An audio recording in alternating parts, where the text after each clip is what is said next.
Hai, salam keajaiban, sehat bahagia kaya raya untuk kita semua. Energi kemakmuran 10 triliun mencintai kita semua. Di video kali ini saya akan membahas sebuah kutipan dari buku yang berjudul Cara untuk Tetap Tenang dan Berkesadaran di Tengah Dunia yang Serba Cepat, karya Haemin Sunim, nih orang Korea Selatan. Dan saya akan men-sharingkan apa yang saya lakukan untuk mengatasi kejengkelan saya. Yuk kita simak.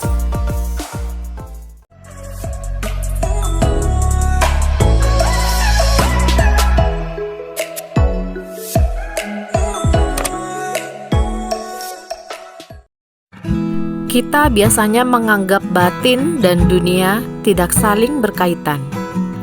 Apabila seseorang bertanya di mana batin kita berada, sebagian besar akan menunjuk kepala atau jantung, tetapi tidak pernah menunjuk pohon ataupun langit. Kita merasakan adanya batas yang jelas antara apa yang ada di dalam batin kita dan apa yang terjadi di dunia luar. Kita melihat dunia hanya melalui jendela batin. Ketika batin kita ramai, dunia juga terasa ramai. Dan ketika batin kita penuh kedamaian, dunia pun terasa damai. Memahami batin kita sama pentingnya dengan mengubah dunia. Ketika saya berdiri dalam gerbong kereta bawah tanah, orang-orang berhimpitan di sekitar saya. Saya bisa merasa jengkel atau malah senang karena tidak perlu berpegangan. Orang-orang menanggapi situasi yang sama dengan cara yang berbeda. Jika kita mau melihat lebih dekat, maka kita akan paham bahwa yang mengusik kita bukanlah keadaan dunia, melainkan cara pandang kita. Kita merasa kacau bukan hanya karena sesuatu yang buruk sedang terjadi, tetapi juga karena pusaran pikiran tentang apa yang telah terjadi.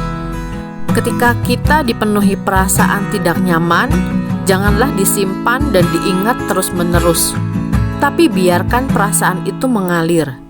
Gelombang emosi akan mereda dengan sendirinya selama kita tidak memikirkannya. Untuk membersihkan sisa makanan yang lengket dari wajan, tuangkan saja air ke dalam wajan dan menunggu. Setelah beberapa saat, makanan itu akan lepas dengan sendirinya. Jangan berusaha menyembuhkan luka kita. Tuangkan saja sedikit waktu ke dalam hati kita dan menunggu. Ketika kita merasa siap, luka itu akan sembuh dengan sendirinya. Apabila kita tahu cara untuk merasa cukup, kita akan mengurangi kerja keras kita dan menyambut kedamaian.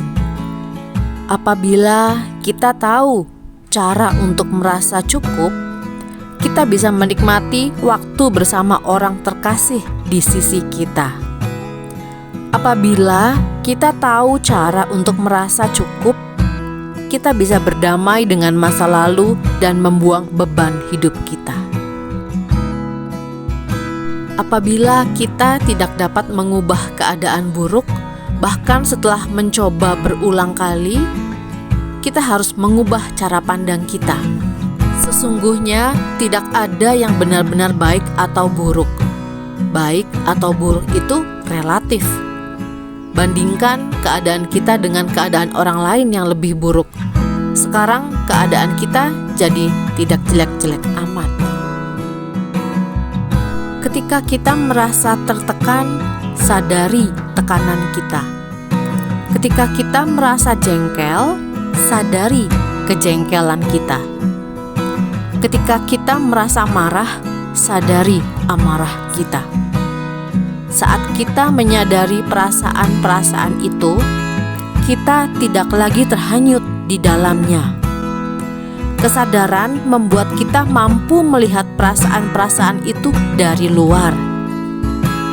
kesadaran bersifat murni, sama seperti langit yang terbentang. Tekanan, kejengkelan, dan amarah bisa membuat langit mendung sejenak, tapi perasaan-perasaan itu tak dapat mengotorinya.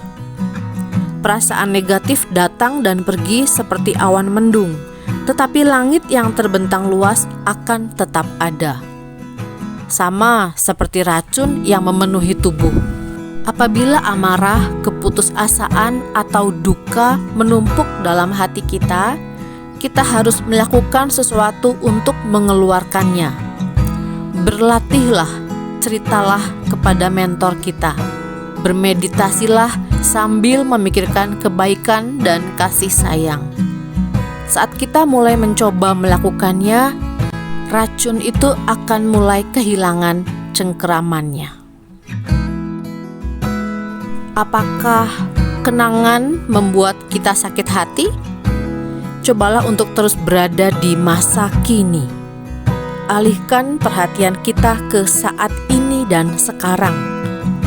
Kita akan menyadari pikiran kacau akan reda saat kita fokus pada masa kini. Saat pikiran kita tenang, begitu pula kenangan kita. Karena kenangan pada dasarnya merupakan pikiran. Teman-teman triliuner yang saya cintai, apakah kita pernah betul-betul menyediakan waktu kita untuk menyadari batin kita? Dunia batin adalah dunia yang selalu berada bersama-sama kita, selain dunia pikiran kita. Dalam hukum tarik-menarik atau law of attraction, kita menjadi magnet bagi apapun yang kita fokuskan. Dan apa yang kita fokuskan tergantung dari seberapa hening pikiran dan batin kita. Nah, kalau kita saja tidak menyadari atau tidak memahami diri kita, ya akan susah untuk mengheningkan batin dan pikiran kita, karena kita tidak sadar bahwa dunia penciptaan keinginan kita tergantung pada vibrasi kita yang terdiri dari dunia pikiran dan dunia batin kita. Semua orang punya masa lalu. Saya punya masa lalu. Teman-teman juga punya masa lalu. Tapi kita tidak didefinisikan oleh apa yang terjadi di masa lalu kita. Kita pernah mengalaminya, tapi kita tidak bisa hidup di masa kini atau the power of now, saat ini dan sekarang di tempat ini, dengan membawa-bawa beban dari masa lalu kita. Kalau itu yang teman-teman alami, maka perjalanan untuk ke depan, untuk menciptakan impian kita akan menjadi berat. Maka kita perlu satu persatu melepaskan beban yang ada di pikiran dan batin kita, sehingga pikiran dapat hening dan batin juga dapat merasa damai kembali. Ketika pikiran sudah hening dan batin sudah nyaman, maka keberuntungan akan mendatangi hidup kita, bahkan tanpa kita mengafirmasikannya. Tadi dikatakan, ketika kita merasa tertekan, sadari tekanan kita. Ketika kita merasa jengkel, sadari kejengkelan kita. Jadi kesadaran itu menurut saya yang paling utama untuk kita bisa melatih setiap saat untuk sadar. Ketika merasa jengkel, sadari, oh oke, ini perasaan jengkel yang saya rasakan saat ini, bukan perasaan marah atau perasaan cemburu atau lainnya. Jadi berlatih menyadari perbedaan perasaan yang kita rasakan di batin kita.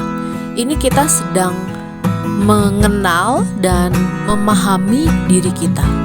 Jadi self love atau mencintai diri sendiri juga punya peranan penting dalam law of attraction. Setelah kita menyadari, oh ini perasaan jengkel, oke, tidak apa-apa. Saya biasanya mengatakan ke diri saya sendiri, Vita, iya gak apa-apa kamu merasakan perasaan ini. Terima kasih untuk menyadarinya, dan menerima dirimu apa adanya. Jadi dengan mengatakan kalimat tadi dalam hati, saya sedang menenangkan diri saya untuk akhirnya jadi bisa let it go and let it God, melepaskannya dan mempercayakan semua yang ada dalam hidup saya kepada Tuhan. Setidaknya saat itu saya tidak lagi memikirkan hal-hal yang membuat saya tidak tenang. Jadi kita perlu seperti mobil, kalau jalan itu kan perlu ngerem untuk berhenti. Ya sudah, saya menggunakan cara tadi untuk membuat pikiran saya berhenti dan mendamaikan atau menyejukkan diri saya sendiri. Lalu dikatakan juga, cobalah untuk terus berada di masa kini. Alihkan perhatian kita ke saat ini dan sekarang. Maksudnya adalah kalau sedang berpikir yang enggak-enggak, kita bisa melakukan tarik nafas yang panjang, keluarkan lagi dari mulut, biasanya saya dari mulut, lalu kita dalam hati bilang lepaskan. Artinya saya melepaskan pikiran-pikiran saya tadi dan melepaskan perasaan batin yang tidak nyaman. Lalu saya fokuskan ke saat ini, yaitu dengan buka mata, melihat apa yang ada di depan saya, fokus lagi ke situ. Misalnya lagi nyuci baju, ya udah fokus ke saya lagi ngapain ya. Oke, nyuci baju. Ini air, ini baju yang saya kucek, ini air bilasan dan lain-lainnya yang ada di depan saya fokuskan. Bahkan biasanya saya sebut satu persatu supaya ya saya fokus lagi ke apa yang sedang saya kerjakan saat ini gitu. Karena ketika kita dapat fokus ke detik ini, di tempat ini, saat ini, maka kekuatan alami yang ada dalam diri kita untuk menciptakan apapun atau creative power itu akan bangkit dengan sendirinya. Nah, ini yang perlu dilatih.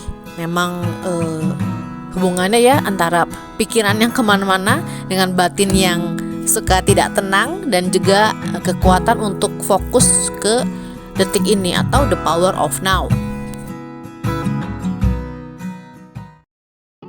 Sekian video saya kali ini, semoga bermanfaat. Terima kasih untuk kebersamaannya.